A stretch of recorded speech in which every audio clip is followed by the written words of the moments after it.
Ramogi TV, Nairobi. Kaka na wasingo ne wamedo luo ni nyakora Ramogi lipodwa koroi koredo mamilimani ochiko director mar okwach kich Mohammed Amin mondo chopiedo chieng' tich ang'wen jumani mondo oler malong'o kama jandiko e mbui Ndiangui Kianyaga nitiere ma en bang' Mohammed Amin rem chopo e doho kaka ne doho chiko odiechieng' manyoro. Okil mar okwach kich kata kamano nyiso doho ni okwach kich onge kod jandiko no kendo lero ni gie sani gimanye ka itude kod keyo chenro mag ng'anyo mag rowere e mbui. Cynthia Onyango nigi lero.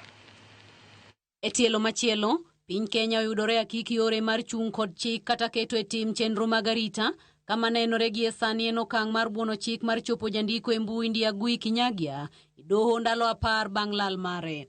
Kata obedo ni wachore ni Ndiangui Kianyaga ne ondhi kod jomoko machalo jochiw arita manorwako lep raia e kar dak makino tarik 21 dwe mar auchiel, okwach kich pod omako chung' ni ok ne gimako jandiko no kendo gionge kode e od ang'ech. E nyim jang'ad bura Chacha Mwita, okinde ma omako buch Ndiangui oketo okil mar okwach kich kama tek mar lero gima omiyo nitiere chochni mar nonro makelo to e oboke magichopo e nyim doho malero nonro margi e wi jandiko no.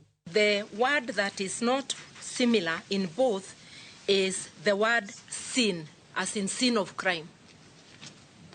Whereas the respondents one in that heading has the word sin, and these are typed. The word sin does not appear.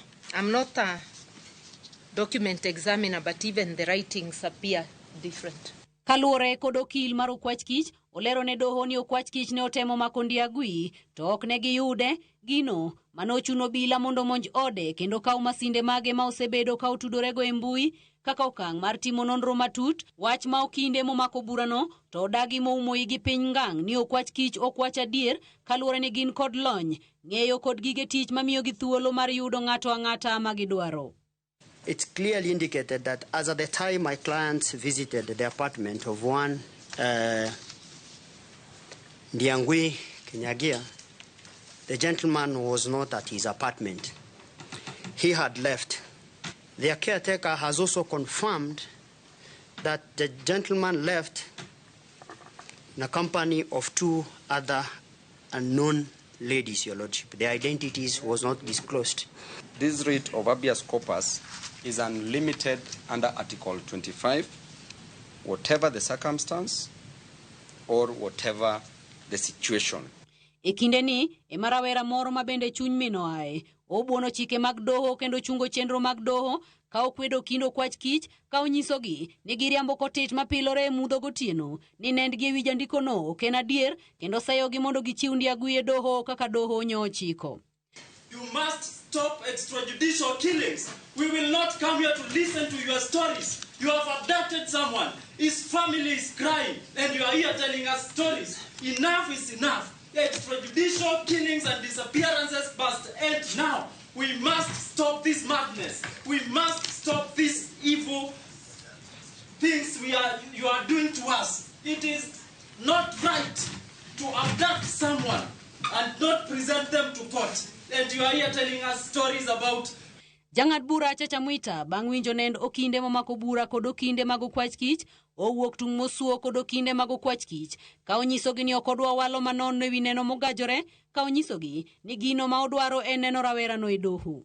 I wanted that person, whether he's dead or alive. As indicated from our affidavit, clearly you've seen the investigations that are ongoing. They have said their story. Yes.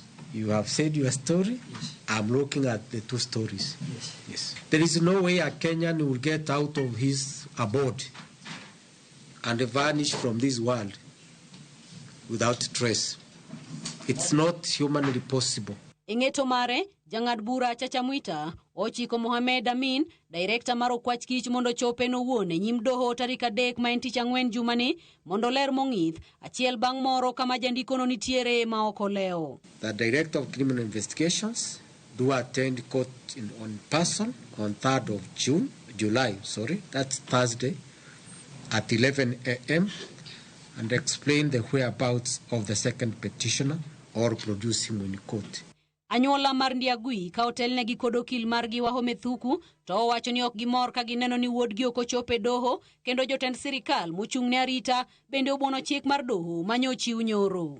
What we are disappointed about was the fact that today was a day when the respondents, that the IG and the DCI director, were supposed to come to court with two things: either to produce the subject, who is Mr. Ndiangui, or to come in persons and explain reasons as to why they can't they can't produce him. Ndalo apar bang' jandiko Ndiangui Kianyaga lal ikinde ma piny Kenya ndiko kwan mamalo mar jogo malal miru kendo ok yud ndachgi.